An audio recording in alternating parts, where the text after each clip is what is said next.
Actually మీరు ఈ movie industry ఎందుకు చూజ్ చేసుకున్నారు? ఓకే. ప్రతి ఒక్కరికి ఏంటంటే లోపల నుంచి ఒక కాలింగ్ ఉంటుంది. అరే! నువ్వు ఇదిరా అని చెప్తా ఉంటుంది. అలాంటోళ్ళు ఏంటంటే పొద్దున్నే లేచి 5:00 లేచి వెళ్ళిపోవటం. ఫర్ సపోజ్ వాడికి ఫిట్‌నెస్ అంటే ప్యాషన్ అనుకోండి.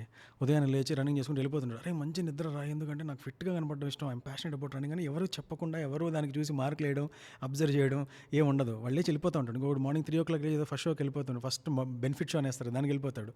సో, ఏంటిది అంటే వాళ్ళకి లోపల కోరిక ఉంటుందన్నమాట. చేయాలనే ఇంట్రెస్ట్ ఎవరు దానికి మార్కులేయరు. చేయరా అని పోరుండదు. ఆటోమేటిక్‌గా లేచి వెళ్ళిపోతున్నారు. అది మనకు చాలా కష్టంగా అనిపిస్తుంది. ఎలా వెయిట్ చేస్తున్నాడు ఇది అని. 40 కిలోమీటర్స్ పరిగెత్తాడు, 20 కిలోమీటర్స్ పరిగెత్తాడు. ఏంటంటే రన్నింగ్ అంటే ప్యాషన్. సో, అలా ఎవరు చూడనప్పుడు మనకై మనమే చేయాలని విపరీతంగా కోరుకునేది ఏదైనా ఉంటే దాన్ని ప్యాషన్ అంటారు. సో, ఆ ప్యాషన్ మనలో ఏంటి అని మనం ఐడెంటిఫై చేసుకోగలిగితే లైఫ్ అంతా సూపర్గా ఉంటుంది. ఫర్ ఎగ్జాంపుల్, మీకు తబలా వాయించడం బాగా ఇష్టం అనుకోండి. మిమ్మల్ని ఒక కన్సర్ట్కి పిలుస్తారు, అక్కడ వాయించమంటారు అనుకోండి. మీరు మై మర్చిపోయి, ఒళ్ళు మర్చిపోయి, ఎక్కడున్నారో కూడా తెలియకుండా వాయించి ఒక గంట ఎరగదీస్తారు. మీరు చేసే పర్ఫార్మెన్స్ని కొన్ని లక్షల మంది ఎంజాయ్ చేస్తారు. అంతా అయిపోయిన తర్వాత మీకు 1,00,000 2,00,000 తీసుకొని చేతిలో పెడతారు. అప్పుడు మీకు ఎట్లుంటుంది? అరే, నేను ఎంజాయ్ చేశాను కదా, నేను ఎంజాయ్ చేస్తే నాకు డబ్బులు వస్తున్నాయి ఏంటి అన్నట్టు ఉంటుంది. నేను కదా ఎంజాయ్ చేసింది, మళ్ళీ నాకు డబ్బులు కూడా వస్తాయా అన్నట్టు ఉంటుంది. అతనికి ఏంటి అంటే లోపల ఒక ప్యాషన్ ఉంది. ఆయన ఎవరికి చెప్పకుండానే చిన్న టైం దొరికితే తబలాలు ప్రాక్టీస్ చేయడం, కొత్త తబలాలు కనబడితే ఎలా ఉన్నాయో చూడడం, దాన్ని ఇంటికి తెచ్చుకొని ప్రాక్టీస్ చేయడం, ఏదైనా యూట్యూబ్లో పెట్టుకొని చూడడం, నేర్చుకోవడం, ఏదైనా గురువు కనబడితే ఫస్ట్ వెళ్ళిపోయి కాళ్ళ మీద పడిపోయి సారి చెప్పండి సార్ అని నేర్చుకోవటం, ఇవన్నీ ఉంటాయి. అలా ఉన్నప్పుడు ఏమవుతుందంటే ఆయన తెలియకనే ఒక ఎక్స్పర్ట్ అయిపోతాడు ఆ ఫీల్డ్లో. అలా ఎక్స్పర్ట్ అయిపోయినప్పుడు ఏమవుతుందంటే your enjoyment gives you money and your passion becomes your profession and you need not work any day. ఎందుకంటే అది ఒక వర్క్ లాగా అనుకో. వర్క్ అంటే ఇది వెళ్ళి ఇష్టం లేని చేయడం, అదొక పని చేయడం లాగా ఉండదు, ఎంజాయ్ చేయడంలా ఉంటుంది. సో, ఫస్ట్ ఆఫ్ ఆల్ మన ఇన్నర్ కాలింగ్ ఏంటి అనేది మనం ఐడెంటిఫై చేయగలిగితే that's it, life will be జింగలాల. అలాగా నేను నాకేంటి అని చెప్పి ఐడెంటిఫై చేసుకుంటే నాకు తెలియకుండానే నేను ఎప్పుడు సినిమాలు చూడటం, ఏదో డైలాగులు ప్రాక్టీస్ చేసుకోవడం, డ్యాన్సులు ప్రాక్టీస్ చేసుకోవటం, ఎవరు ఉండరు రూమ్లో, నేను ఒక్కనే ఏదో చూసుకొని పర్ఫెక్షన్ ట్రై చేసేదో చేస్తుంటా. అరే, ఎవరు లేకుండా నాకు ఇంత పిచ్చిగా ఉంది కదా, నాకు ఇదేమో, ఇది ఇక్కడ నేను ఫ్లరిష్ అవ్వగలనేమో అని చెప్పి నేను ఇక్కడికి ఎలా వెళ్ళాలి, అసలు నేను యాక్టరా కాదా, కెమెరా ముందు ఎలా చేయాలి, స్టేజ్ ముందు ఎలా చేయాలి, అవన్నీ కూడా ఏం తెలియదు.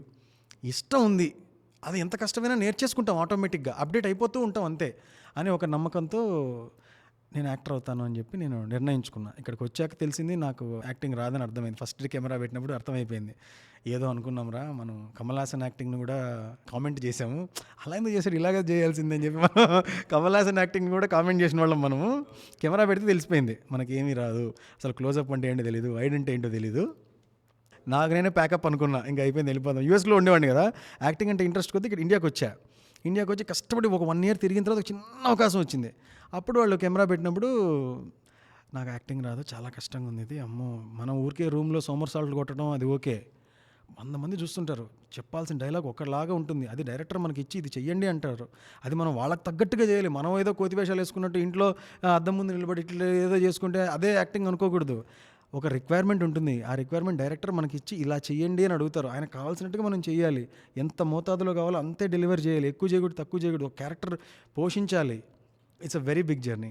సో, నాకు ఇక్కడికి వచ్చాక ఇవన్నీ చేయాలని అర్థమైంది. బట్ బేసిక్గా ప్యాషన్ ఉండేటప్పటికి ఇవన్నీ కూడా ఫస్ట్లో ఇప్పుడు కారు పట్టుకున్నప్పుడు భయం వేస్తుంది. అమ్మో, కారు మన వల్ల కాదురా, చెమట్లు వచ్చి వాడు జమ్మని ఇట్లా వెళ్ళిపోయాడు, మన వల్ల కాదు, ఇంకా బుద్ధి ఉంటే అది పొరపాటు తగిలిచ్చామనుకోండి, ఇంకా బుద్ధి ఉంటే కారు ముట్టుకొని రాబోయి, కారు ఎక్కితే నాకు యాక్సిడెంట్ గుర్తొస్తుంది అని టెన్షన్ పడిపోతాం. కానీ కారు నేర్చుకోవాలి లేదా యాక్టింగ్ చేయాలనే ప్యాషన్ ఉందనుకోండి, ఫస్ట్ 2 రోజులు భయభ్రాంతులకు గురైనా కూడా మెల్లగా 3-4 డేస్కి ఆ గ్రిప్ పట్టుకున్నాక మళ్ళీ ఎప్పుడు సెట్లోకి వెళ్ళాలని కోరిక ఉంటుంది అనమాట. So, that is how my journey happened. Interest ఉందని అర్థమైంది, దాన్ని ఎక్సర్సైజ్ చేసేటప్పటికి ఐఎమ్ గుడ్ నౌ.